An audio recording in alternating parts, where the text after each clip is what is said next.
My friends, I've built a tool to track the changes in quality rater guidelines. In a minute, I will show you how to use it, but first I want to explain why this is important. Ever since Google started to use the deep learning or machine learning systems, the algorithms produced by these systems become very vague or ambiguous. For an SEO, this is a problem because we don't really know what these algorithms are exactly looking at. But there is a solution.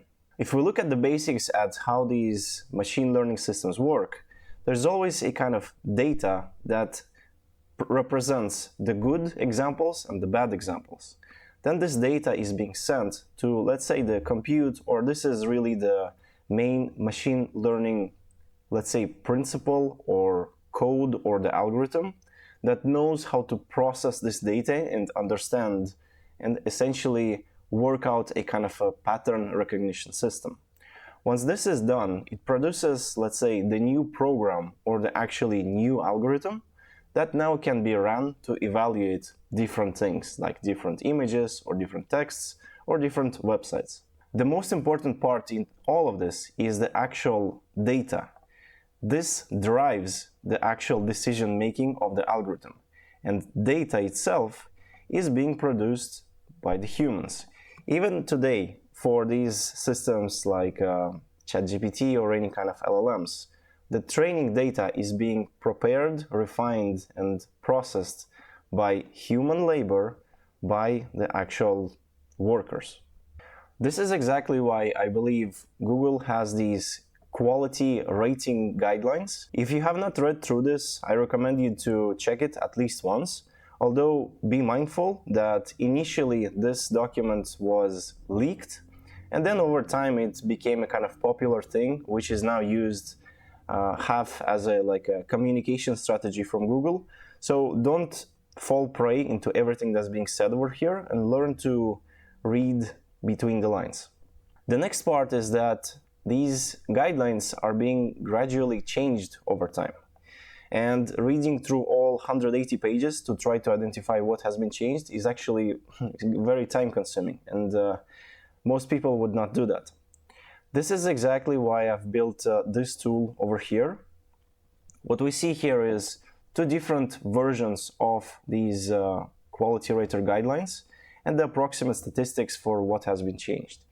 If you click on one of these, over here is a side-by-side comparison of both of these documents, and the changes are highlighted directly for you, so it's very easy to see.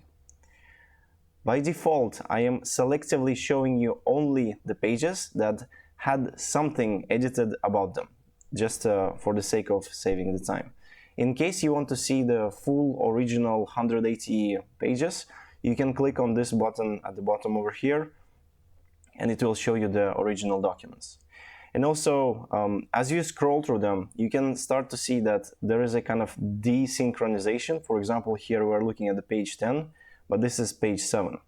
For that reason, you can click on this lock or just press spacebar and then scroll up and down until you find the pair, and then you can continue to evaluate them side by side to exactly examine what has been changed or how much changes there have been made.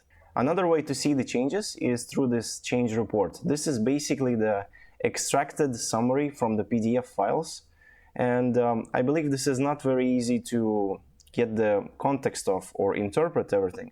But the best part is you can copy all of these changes and then just send it to your favorite LLM and have a conversation about what has been changed, for what reason and why, and etc. And then finally, there is the AI summary view. This is for the people that want an 80-20, just to kind of get the main idea. The important part here is that I'm not just sending both PDF files and asking it to summarize that. I'm actually using the precisely extracted changes and then using that to generate the summary, which makes it way more accurate. Keep in mind that this is generated by AI, so this is far from being perfectly precise. But still, you can get the main ideas, and it is quite accurate. Lastly, I want to mention that my idea to build something like this was like a year ago, and I thought it would take me just a few weeks to create a proper comparison. It turned out to be a very, very difficult task to create a proper PDF extraction and comparison system.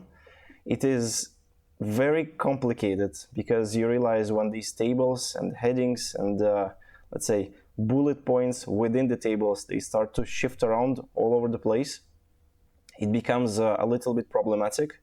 The current accuracy of this comparison module is not perfect, unfortunately. I wish it could be better. I wish I could be better at coding these things. But it is the version that is working and is good enough to actually provide some value, which is why I am releasing this and sharing this.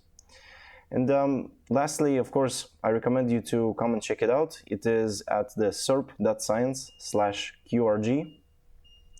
And I believe you can find lots of interesting things over here in terms of how Google is looking at the web or what kind of problems they're identifying, like expired domain abuse, reputation abuse, scaled contents. Another interesting example here is there is the new focus on the fake owner or creator profiles that are basically being generated by AI, including showing the person's photos or headshots or etc. Lastly, for the accuracy, I would like to mention one more thing. So this is really not the full picture. What happens really here is that once we have the algorithm, it has to be applied. So let's say they will take the actual huge chunk of the web, like for example, these can be just lawyer websites or just websites in some specific location, and then they can run this algorithm to, let's say, verify or see how it will classify the actual web, not let's say tiny sample. This will produce the result or the outcome. And so now that we have this output of this web being classified or organized in good versus bad, we still don't know how accurate or let's say precise this algorithm is, which is why it will be passed back to the humans to perform this kind of evaluation, whether this pattern recognition over here did the right decision or not. This is exactly why these machine learning algorithms are, let's say, problematic. And over here you can see the Korai's words or comments directly to this Bill Slavsky article that I showed in the beginning. You can pause the video here to read through the whole quote, or just check out this link over here to see the video directly. And with that said, thank you so much for watching, and I hope you learned something new.